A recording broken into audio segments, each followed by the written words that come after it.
You've explained yourself for the last time, not because you've given up, because you finally understand that every explanation you gave them was data they were collecting, not to understand you, but to build a better argument against you.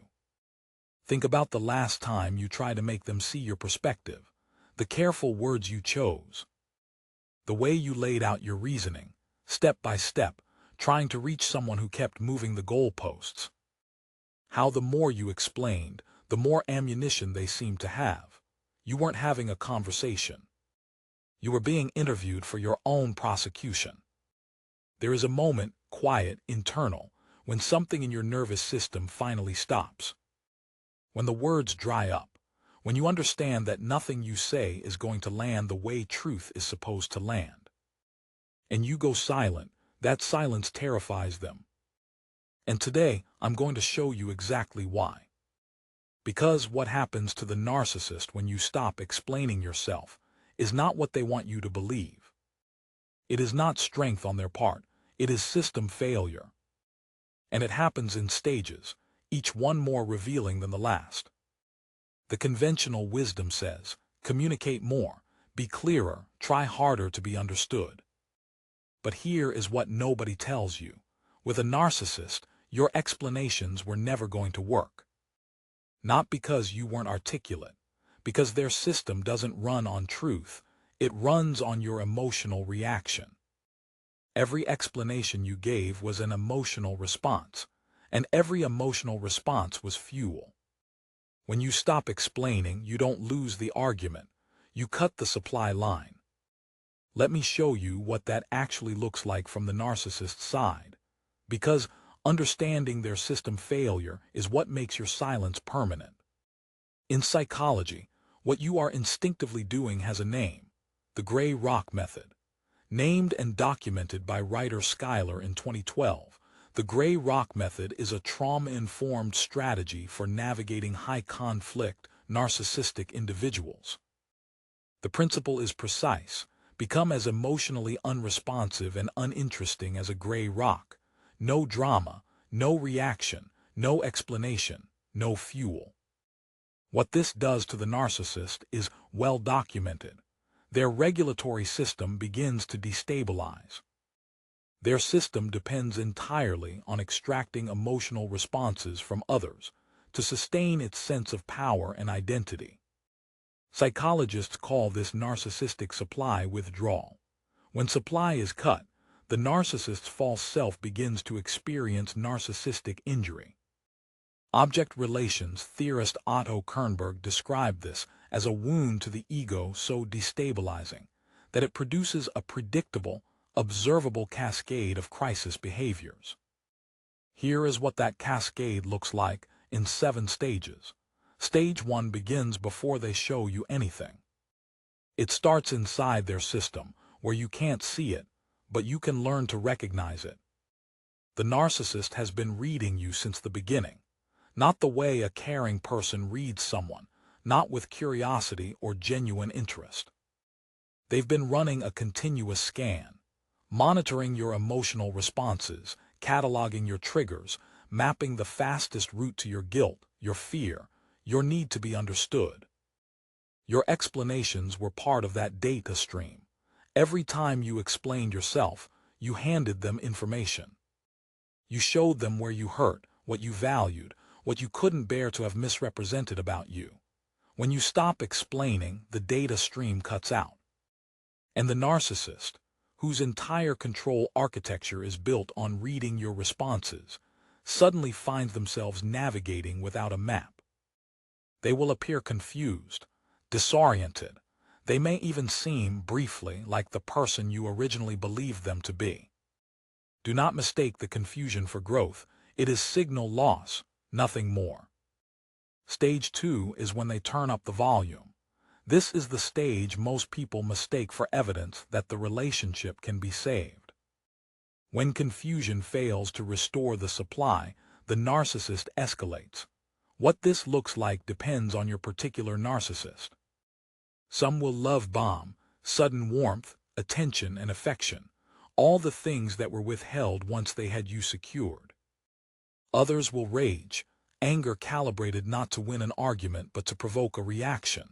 Any reaction. Whether it is through warmth or through fire, they are fishing for the tiniest bit of your emotional engagement. They need to know the map still works. They need to know they can still reach you. Both are the same mechanism.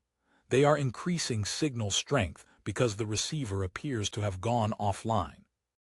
Psychologists who study high-conflict personality disorders call this an extinction burst, a temporary spike in behavior that occurs when a previously reinforced pattern stops being rewarded. In behavioral science, the extinction burst is what happens immediately before the behavior disappears entirely. The escalation is not evidence that they care. It is evidence that your silence is working. Hold the line. Stage 3 is where the mask begins to slip. This is the response they cannot manufacture, because it comes from somewhere they don't have access to. Your silence communicates something the narcissist system cannot process, that you don't need their approval to know who you are. To a narcissistic nervous system, this is not merely an inconvenience. It is an existential wound. Kernberg described narcissistic injury as a collapse of the grandiose self. The moment the narcissist's constructed identity receives information that directly contradicts its assumed omnipotence. Your silence is that information. It says, without a word, you are not powerful enough to make me react. What follows is narcissistic rage.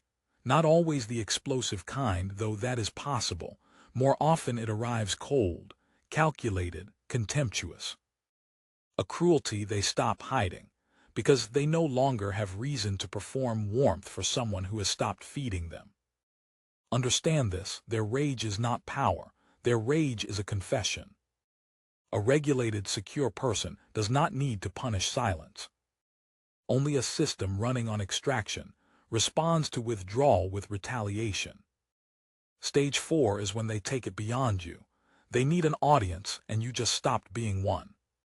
You are no longer providing the emotional responses they need, so they find someone who will. The smear campaign begins. A constructed narrative delivered to mutual friends, family, shared colleagues, in which you are the unstable one. The cold one, the selfish, manipulative, impossible one.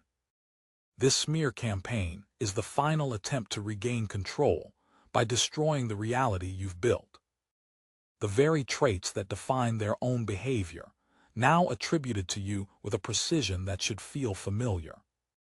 This is not accidental. Psychologists studying narcissistic defense mechanisms describe projection as the narcissist's primary tool for managing internal shame. They cannot hold their own shadow, so they transfer it to whoever has ceased to affirm them. Here is what you need to understand about the smear campaign. It is not really about convincing others. It is about the narcissist convincing themselves. As long as one person in the room mirrors their version of events, the false self remains intact. Your silence removes you from the trial entirely. You are no longer a defendant in a case you never agreed to enter. Stage 5 is the one that catches most people off guard, because it looks exactly like the beginning. At some point, days, weeks, sometimes months later, they come back. They call it reaching out, checking on you. Sometimes it arrives as an apology that still, somehow, positions you as the one who caused the problem. Sometimes it is pure warmth, the version of them that made you stay in the first place. This is hoovering, named after the vacuum brand for its function, an attempt to draw you back into the supply relationship after a period of withdrawal. Research on narcissistic relationship cycling shows that hoovering is a deliberate return to the love bombing phase. It is not because the narcissist has changed, but because their current supply sources are not adequately meeting their regulatory needs. They are not coming back because they miss you. They are coming back because they miss what you gave them. The distinction is everything. Hold it clearly. Stage 6 is what most conversations about narcissism never reach. This is what happens if you hold your ground through all of it. If you maintain the silence through the escalation and the smear campaign. Something happens that the narcissist has no defense against. Their false self begins to lose structural integrity. The false self is not a personality. It is a performance, constructed during childhood as a response to a core wound of shame. Without an audience, the performance collapses. Researchers describe a deterioration of the grandiose facade, increased anxiety and erratic behavior. The armor develops fractures. The control starts to fragment. This is not your victory to celebrate. It is not your responsibility to repair. It is the natural consequence of a system built entirely on extraction, finally running out of things to extract. Your silence did not break them. Their own architecture did. Stage 7 belongs entirely to you, and it is the one that makes everything that came before it worth holding through. As you maintain your autonomy architecture, as the explanations stop, the reactions quiet, and your nervous system begins to regulate, something shifts in how you exist in relation to the narcissist. You become unreadable, and an unreadable person cannot be manipulated. The narcissist's entire control system runs on your data. No data means no leverage. No leverage means no access. You have become, in the language of the gray rock method, a surface with nothing to grip. Neuroscience confirms what your nervous system already suspected. The prefrontal cortex, freed from a state of chronic threat, regains its full executive function. The clarity you felt before the confusion set in, before the gaslighting rewrote your sense of reality, returns. But it is not the same clarity. It is not innocence. It is intelligence that has been stress-tested. You are not the person they selected anymore. You are the person they couldn't hold. What the narcissist becomes when you stop explaining yourself is not your concern. What you become, that is the whole point. Regulated, precise, impossible to root around. A nervous system that has mapped every move in the playbook and decided it is no longer playing the game. If any stage in this video described something you've already lived through, drop a wolf emoji in the comments. That is how the rare minds find each other in the noise. And if someone you know is still in the middle of this, still explaining, still searching for the right words that will finally make them understood, share this with them. Not for the algorithm, for them.